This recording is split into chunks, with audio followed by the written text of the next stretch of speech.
1949 সালে প্রতিষ্ঠিত কাটোয়া ভারতী ভবন নানা চড়াই উতরাই অতিক্রম করে আজ পৌঁছেছে এই 75তম বর্ষে। আমরা জানি এই সুদীর্ঘ ইতিহাসে প্রচুর বন্ধুর পথ অতিক্রম করে আমরা পৌঁছেছি আজ এই সন্ধিক্ষণে, যখন সমগ্র সমাজ ব্যবস্থা, সমগ্র রাজনৈতিক ব্যবস্থা, অর্থনৈতিক ব্যবস্থায় এক দোলাচলতা বিদ্যমান। ঠিক সেই সময় কাটোয়া ভারতী ভবন তার নিজস্বতা নিয়ে গড়িয়ান হয়ে আছে। প্রতিযোগিতা মানুষদের ঐকান্তিক প্রচেষ্টায় যে বিদ্যালয় পথ চলা শুরু করেছিল, সেই বিদ্যালয় আজ প্রকৃত মানুষ গড়ার কারিগরে পরিণত হয়েছে। ছাত্রদের প্রাত্যহিক, বৌদ্ধিক এবং নান্দনিক বিকাশের ক্ষেত্রে আজ গোটা পশ্চিমবঙ্গেই কাটোয়া ভারতী ভবন নতুন পথের দিশা দেখিয়েছে। আমরা আশা করি সেই ঐতিহ্য লালিত ইতিহাসকে নিয়েই পরবর্তী পথ অতিক্রম করব। কাটোয়ার শিক্ষা জগতের একটি সুপরিচিত নাম সারস্বত মিশন স্কুল। আপনার সন্তানকে যুগোপযোগী শিক্ষায় শিক্ষিত করে তুলতে আমরা বদ্ধপরিকর।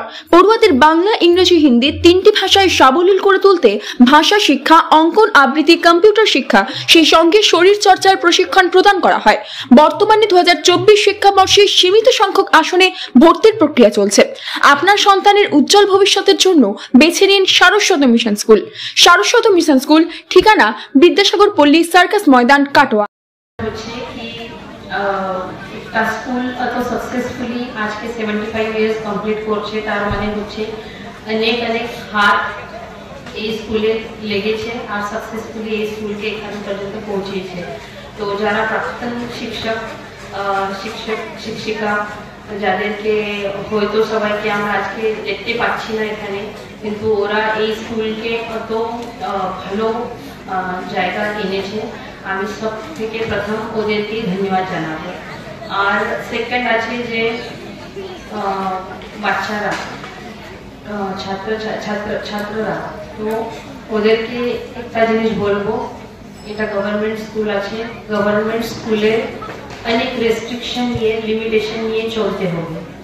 তো এই রেস্ট্রিকশন মানে হতে পারে ইনফ্রাস্ট্রাকচার ভালো নেই, শিক্ষক শিক্ষিকার সংখ্যা কম আছে, অনেক হতে পারে, একটা দুটো এইরকম অনেক আছে। আর বাচ্চারা যারা এখানে আসে ওদেরকেও একটা জিনিস বলে দিই, সবাইকে লাগে কি আমি একটা ছোট স্কুলে যদি পড়াশোনা করি, আমি এটা বারবার বলি, তোমাদের সঙ্গে তো অনেকবার দেখাও হয়েছে, আলাপও হয়েছে, এটা আমি বারবার বলি, তখনই এটা মনে থাকবে না, রাখো না কি আমি একটা ছোট স্কুল থেকে, ছোট গ্রাম থেকে, বাঙালি মিডিয়াম থেকে, মারাঠি মিডিয়াম থেকে যদি আমি পড়ি, আমি কোথায় যেতে পারবো কি পারবো না, এটা কখনই তোমার কোশ্চেন মার্ক যেন তোমাদের মনে না আসে। কেন?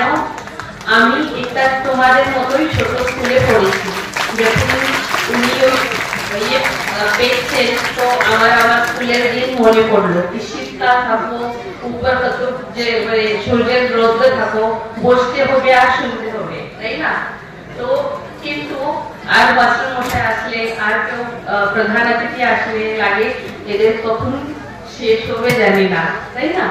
তো এটা কিন্তু খুব বড় পাওনা, পড়ে তোমরা এটা মানে মনে পড়বে এই কথাটা।